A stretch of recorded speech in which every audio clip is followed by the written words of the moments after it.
다음으로 한준호 최고위원의 발언이 있겠습니다. 네, 민주당의 민주파출소에 대한 관심이 뜨겁습니다.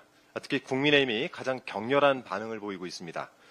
하루가 멀다 하고 민주파출소를 비난하는 메시지가 나오고 심지어 민주파출소가 경찰 사칭이라는 억지 주장을 펼치면서 고발을 했다고 합니다.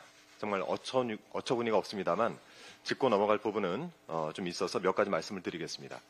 우선 경찰 사칭이라는 국민의힘 입장은 어처구니 없는 겁박입니다. 형법 제118조에 따르면 공무원 자격을 사칭해 직권을 행사하는 자는 3년 이하의 징역 또는 700만 원 이하의 벌금에 처합니다.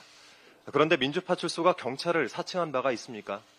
민주파출소 홈페이지에 접속하시는 분들은 그 목적과 취지, 운영 주체를 정확하게 알고 오시는 분들입니다. 또한 경찰서 홈페이지로 오인할 가능성이 조금이라도 있겠습니까? 국민의힘이야말로 오인을 하고 싶어서 안달이 난 것처럼 보입니다. 그리고 공무원의 직권을 행사했느냐의 여부가 가장 중요한데 민주당은 경찰처럼 권한을 행사한 바가 없습니다. 국민의힘도 이 점에 대해서는 인지를 하고 있는 것인지 어제 최보위원 비대위원 모두 발언과 13일 미디어특위 보도자료에는 직권 행사와 관련한 사안은 언급조차 되지 않았습니다. 죄가 성립될 일말의 가능성도 없는데 일단 고발부터 하고 보는 것 아니겠습니까? 고발을 하고 싶다면 우선 국민의힘 자신들이 한 일부터 되돌아보는 것이 순서인 것 같습니다. 먼저 화면 한번 보시면 국민의힘 민생 119 이것은 무려 10년 전인 2015년부터 설치되어 운영되어 온 조직입니다. 이 자료는 지난 2023년 국민의힘 홈페이지에서 올려놨던 홍보물인데요.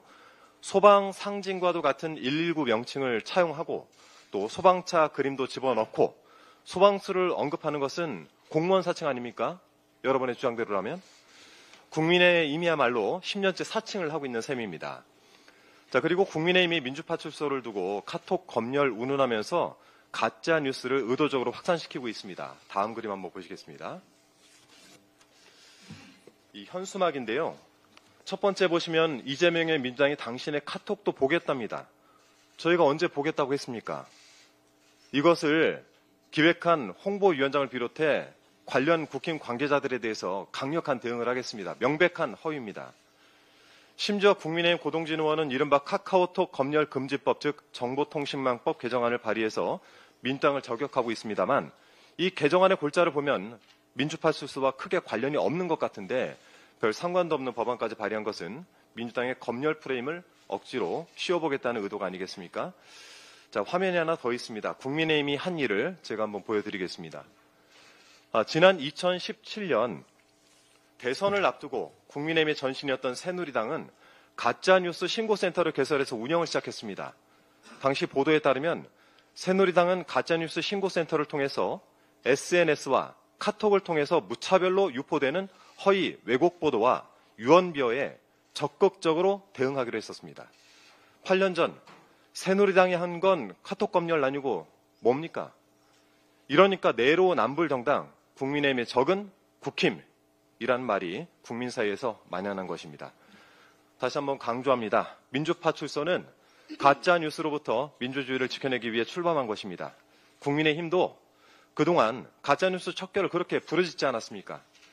국민의힘은 가짜뉴스를 근절하는데 힘을 모으지는 못할 망정 방해는 말해야겠죠.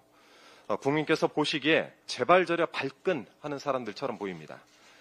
그리고 얼마 전에는 민주파출소에 대한 해킹 시도까지 있었습니다.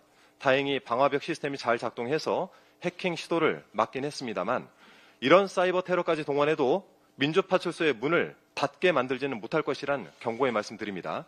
조직적인 움직임까지 의심되는 명백한 범죄입니다. 이 사안에 대해서도 법적 책임을 제대로 묻도록 하겠습니다. 이상입니다. 다음으로 김병주 최고위원의 발언이 있겠습니다. 네.